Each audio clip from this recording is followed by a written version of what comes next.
on TV, on radio, and on your smartphone. This is TalkTV. Tonight on Piers Morgan Uncensored, a stunning exclusive interview and a dramatic story of survival.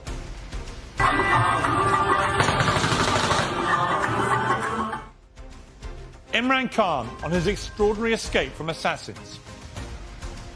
My right leg buckled under me because it was hit by these bullets. And initially it felt like a burning sensation. Live from London, this is Piers Morgan Uncensored. Well, good evening from London. Welcome to Piers Morgan Uncensored. Tonight, a dramatic and exclusive interview with one of the most explosive figures in global politics. He's the world-class sportsman who became a world leader. And just 5 days ago, he cheated death. Imran Khan is known across the planet as a legendary cricketer. As captain of Pakistan, he was a nation's hero before sensationally becoming its prime minister. But earlier this year, he was ousted from power in what he insists was a conspiracy. And last week, rallying supporters for a march from the capital and a stunning political comeback, this happened.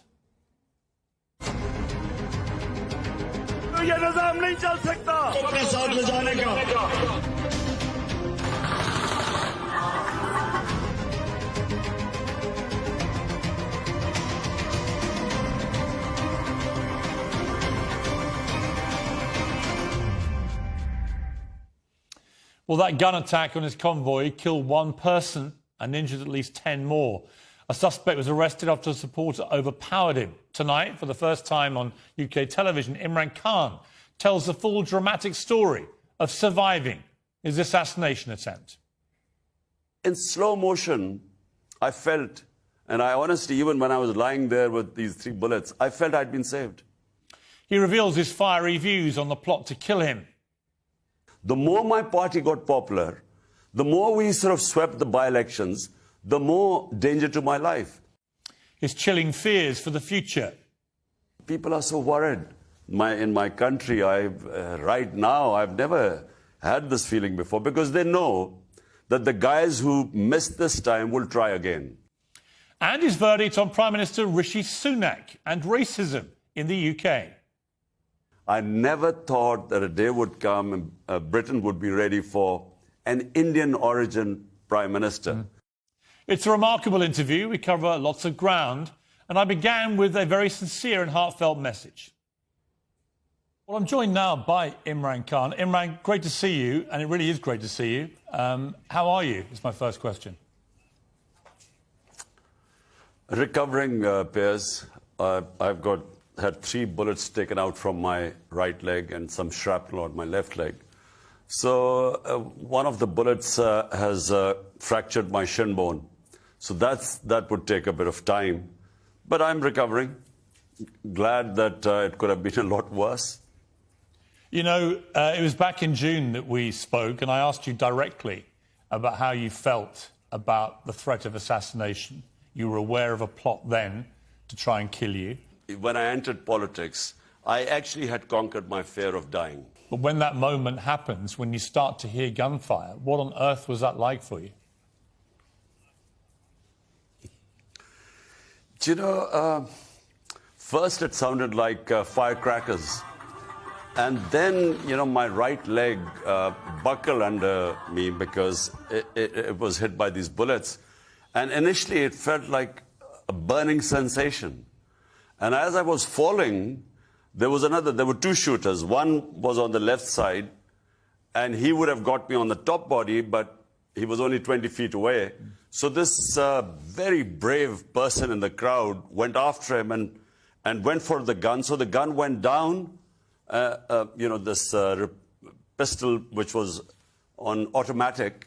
And when it went down, it hit my leg. So when I fell, there was another shooter in front, and when he fired, the bullets went over me. So as I was falling, these bullets were going over me. Only you, Imran, could be slightly smiling as you tell this story. I mean, to me, this sounds utterly horrifying. This is 2 people trying to kill you. It was a plot. Look, Piers, I told you when I spoke to you in June that there was this plot. Why did they want to kill me? Because when the whole conspiracy to change my government and this regime change, they expected that the party would just wither away or it'll take years for it to recover. In fact, what happened was that unprecedented public reaction. And you had millions of people coming on the streets the next day to protest against the regime change. So I think from then onwards, what they expected was that my popularity or my party would go down. In fact, it went up. That's when my life came in danger. So there was a first plot, 4 people decided to bump me off. I found out, because remember, I was head of the intelligence agencies for 3.5 years when I was the Prime Minister. So I named those people in a video and announced that if anything happens to me, these 4 people would be exposed. They're powerful people. And then because of that, it protected me. But then the party became even stronger. 75% of all by-elections were swept by my party against all the parties put together. So 11 parties on one ticket and my party on, and we got 75% of the election. So that's when the second plot came in. Now this plot was to have me bumped off by a religious fanatic, and it would be that I had committed blasphemy. So this plot started in September. And I found out, again, how I find out is from within the intelligence agencies, because people are appalled by what is going on here. So I found out. I again went on the media, on public rallies, 2 public rallies on 24th of September and 7th of October, and said that they are preparing the grounds, and it was a media first which prepared the ground, and I know who was behind it. And then they would have exactly what happened to me. Someone would claim I'm a religious fanatic, he's offended my sensitivities about religion, and he would shoot me. So this was, again, it's on record. The whole script I announced in 2 public rallies. And that's what happened. That's what they did. Imran, notwithstanding the fact that you had these threats on your life, to actually go out and face big crowds week in, week out, month in, month out. You know, I know you from your past as a fearless cricketer. This is a whole different world, thinking that somebody may be there wanting to take your life. How did you deal with that? How did it make you feel? Because when they imposed this a government of crooks, and let me tell you, the whole country knows it's a government of 2 families who've been stealing money from this country, who've been in jail, their books written on their corruption. I came into politics to fight these 2 families. So when they brought them back through a conspiracy and imposed them on us, I decided that I was not going to sit at home. And that's when I went out in the public. And for 6 months, I was campaigning. Now, during these 6 months, frequently I would get this message that, you know, there's going to be a bomb blast or your suicide attacker or your life is at threat. And so I took a conscious decision. Do I accept these crooks to rule over us just because my life is at threat? Or should I believe, as I believe in God, as a Muslim, that life and death is in His hands? So I took a decision. I said, look, whatever happens, I know that there's these big guns are threatened, this, what should I say, mafias are threatened. And the more my party got popular, the more we sort of swept the by-elections, the more danger to my life. Now, when the first plot, which I mentioned earlier, the second plot was, you know, I knew, as I said, in a public rally, I spoke about it. Now, as I was falling, when the bullets hit my leg and I fell and these bullets went over my head, and then I felt my body, because when the shooting stopped, I felt sort of and I felt my leg was hit, it was numb, but I checked my top body. Then I realized that the Almighty had saved me. Because there's no way I should have been saved, because there were 2 shooters, one very close, 20 feet, the other one right in the building in front. There's no way I should have survived it. But, you know, that reinforced my faith in the Almighty. I mean, it was an astonishing escape. You know, by all, you know, if you look at the footage, you just assume that in that scenario, your chances of survival are very small. You know, Piers, this guy, I mean, the hero, there are two heroes that saved me. One was this guy, when he saw him taking this pistol out, this guy immediately went for his hand. And, you know, when he tried to grab the gun went down, and that's how I was saved. Because I would have got all the bullets on my top body. So they went at my legs. And then, you know, this other guy also tried to... He had 2 magazines still. So if this guy hadn't intervened, the guy would have fixed 2 magazines and kept shooting. And then, you know, when the other guy hit us, because it hit my leg, I collapsed. So the bullets went over my head. In slow motion, I felt, and I honestly, even when I was lying there with these 3 bullets, I felt I'd been saved. I mean, truly remarkable. The first guy who raced to your rescue, who you can see in the pictures, pushing the shooter's gun up. And then the second guy you see trying to run towards him. Then as he pushes him away, he falls over, and very sadly, it transpires he lost his life. This man really gave his life to save you. How do you feel about him? He had come to this rally with his 2 kids. And so he, with 2 kids there, he went for the gunman who shot him in the face. Now, that was really tragic. I mean, that really touched not just me, the whole of the country. Because there was this picture of him lying dead and his kids sitting either side trying to wake him up. You know, it was... I think that was probably the most awful sight I've seen. So I called his family, met his kids, and we have decided to take care of them for the rest of their lives. Yeah, I mean, I think that's a very honourable thing to do. Remarkable courage they showed.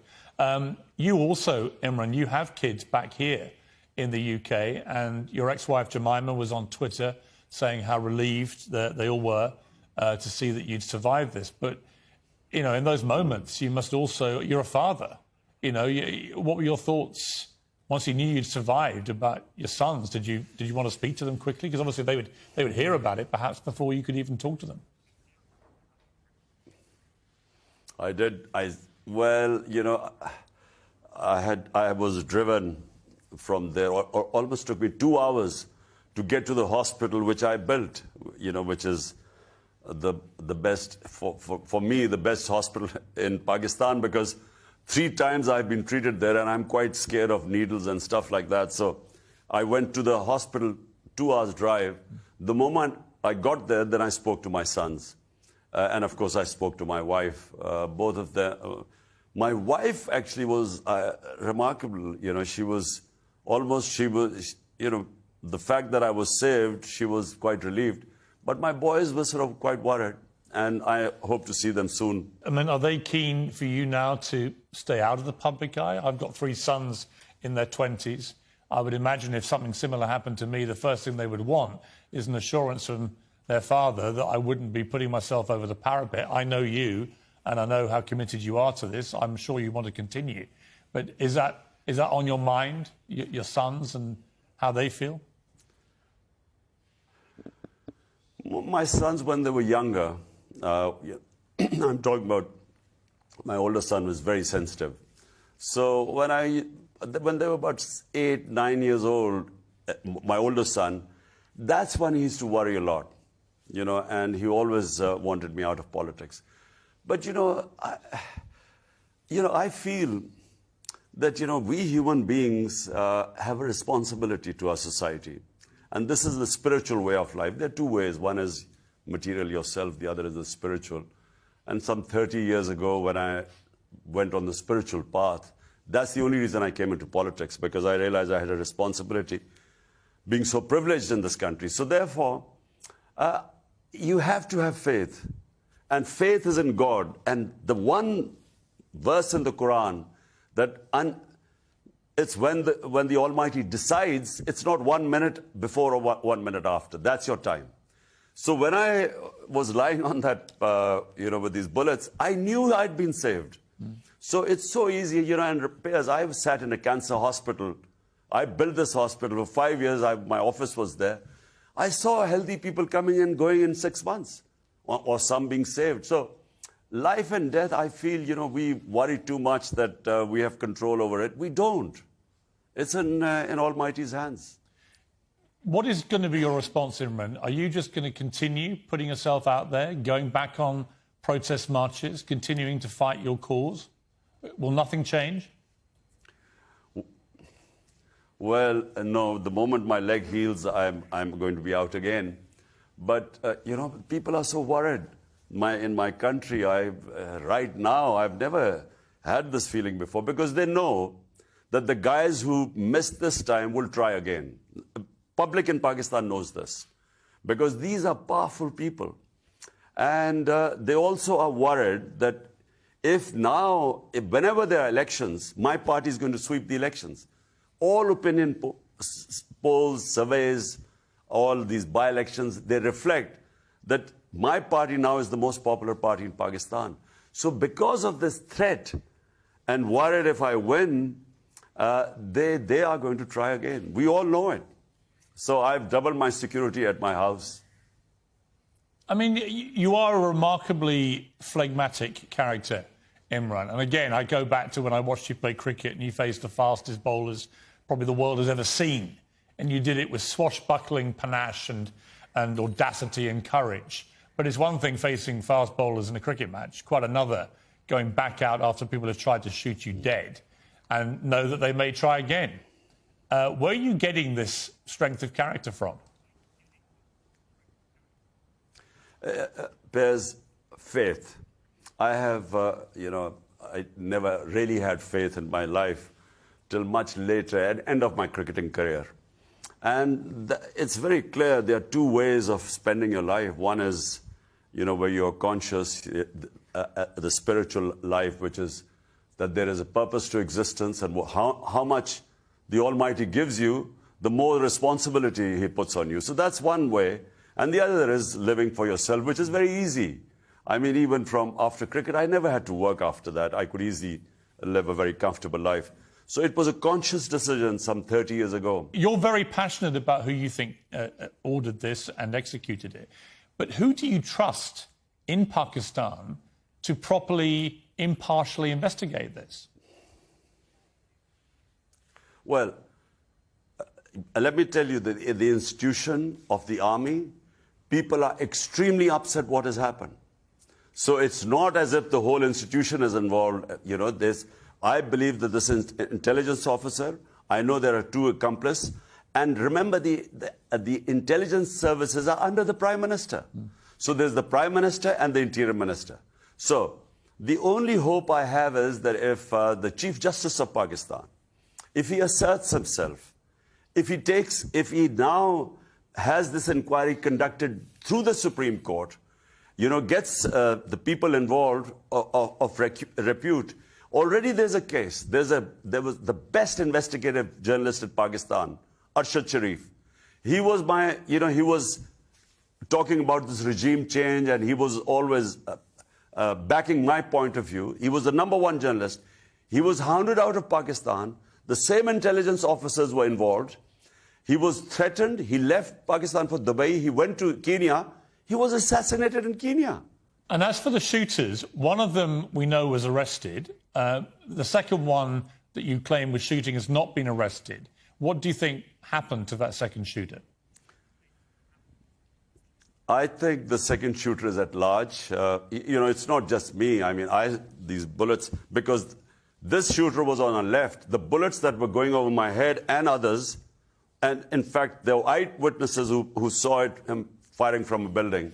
So we have no idea. And the police hasn't registered a case against the other one. They've only blamed this. So because this shooter fits in with the narrative that it was a religious fanatic. By the way, he's not a religious fanatic, because the social media guys went to his home and discovered this guy didn't even pray. But he was a very professional shooter. He shot with this automatic, I have done pistol shooting, and if you shoot it on automatic, it's very difficult unless you're used to it to control it because it goes up. But he had complete control, so he was a trained guy. And the other one, we are 100% sure that he was the one who was the real, who would have been the. If he missed me, he would have got me. Remarkable stuff from Imran Khan, and part two will be after the break.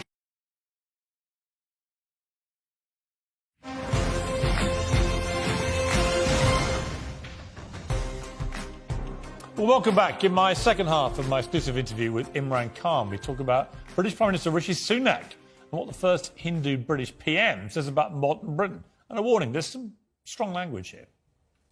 One of the other major issues right now is free speech. We've got Elon Musk has bought Twitter and is determined, as he says, to bring back free speech. We've also seen in August the author Salman Rushdie attacked on stage and nearly murdered, suffered horrific injuries.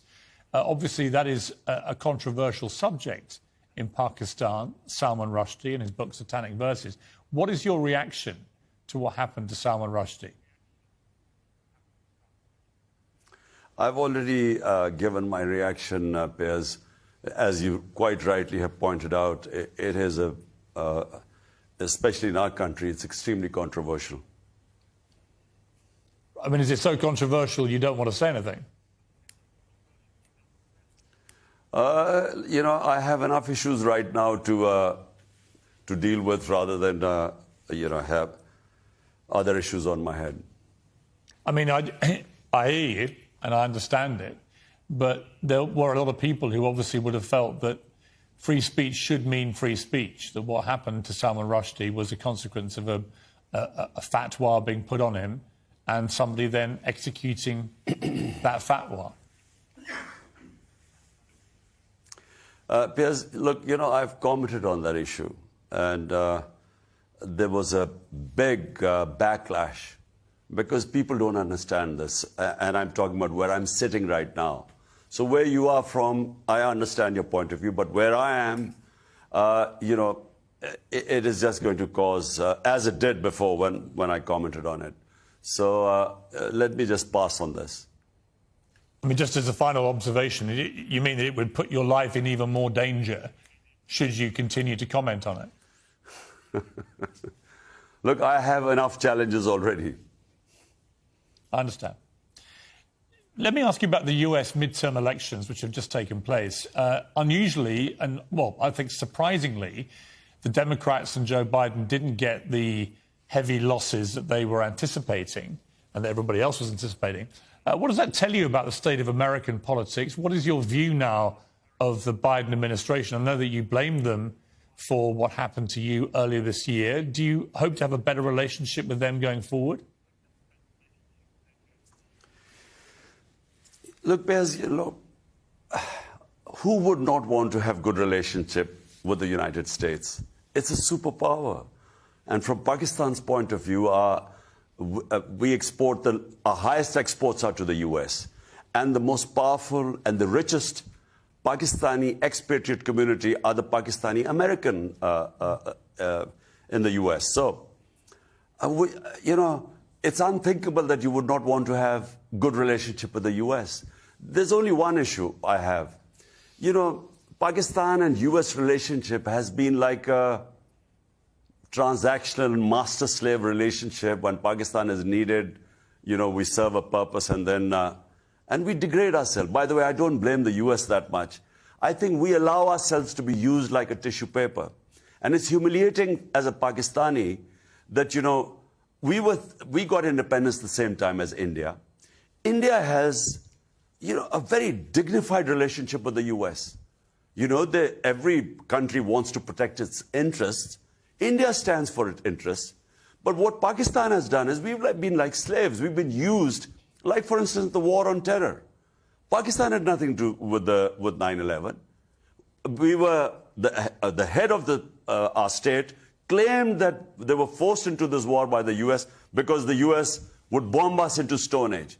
We ended up losing 80,000 Pakistanis in a war that had nothing to do with us. So that's what I object to. I want a relationship like India has with the US. We have in the UK now the first Prime Minister who's come from an Asian background, Indian heritage, Rishi Sunak. You spent a lot of time in the UK. Were you surprised by that? Were you pleasantly surprised that we've finally gone for a non-white Prime Minister? I am surprised because, what I had, and I remember I went there as an 18-year-old, and then there were these skinheads around, and they would beat up anyone Asian, they would beat them up and call them Pakis. So I saw that, the beginning, and racism was very obvious at that time. As a cricketer, as a young cricketer, I used to feel racism in county cricket. But when I became faster and a fast bowler, then, of course, if there was racism, it was behind my back, it wasn't on the cricket field. But in the beginning, there would be racist comments right on your face. But I saw the change take place. But I must confess, I never thought that a day would come and Britain would be ready for an Indian origin Prime Minister. And I think it's very positive. He's a massive cricket fan. He goes and has nets at the Oval. I said, are you a defensive batsman? He went, absolutely not. Front foot. Very much in the Imran Khan category of batsman by the sound of it. Are you comforted that we have a leader in this country who's a cricket fan? I would think they're on a different level of human being, superior. Look, it's Britain. I mean, whoever becomes the Prime Minister right now, he has to have the ability to take pressure because it's going through, I feel, probably one of the, ever since I've, been in touch with Britain, 70s, there were these coal miner strikes and so on strikes. But since then, I think this is probably the toughest time the country is going through. So it's not going to be easy. He needs to be, it'll be a baptism of fire for Rishi Sunak. Yeah. Do you know, have you met him? No, I've never met him. Would you like to? Yes, one day. Yes, I would. I want to end on a positive note, Imran. It's been a riveting interview, as always, with you, but particularly given what happened to you. The T20 World Cup, literally moments before I sat down for this interview, Pakistan had a fantastic win over New Zealand and have roared into the T20 final, where they may end up playing England. A repeat of 92 World Cup, because we beat New Zealand in the semi-finals and then we played England in the final. Yes, it's a country celebrating right now. It's as you say, it's not been easy. Probably not even in England, but it's not been easy here. And this win has given all of us a great boost. So we are all looking forward to the final. And I think our team looks good. I think we might just win the final. Well, let's not be too hasty here, Imran. I'm sorry. But our boys are coming for you. And just to remind you, we also recently won another World Cup. So we've got a bit of trophy in the cabinet. It's fantastic to see you. I started that way, and I really mean it. When I first heard about what had happened, you always fear the absolute worst, and my heart sunk, particularly given the conversation we'd had just a few months ago. So it's great to see you alive and well and recovering well, and I wish you all the very best. And thank you very much indeed for joining me. Can't think of many people in the world that would give an interview quite that way, so relaxed, just 5 days after attempted assassination, where shooters ran towards him with guns blazing. Quite a remarkable character, Imran Khan, on a cricket field and in the political arena.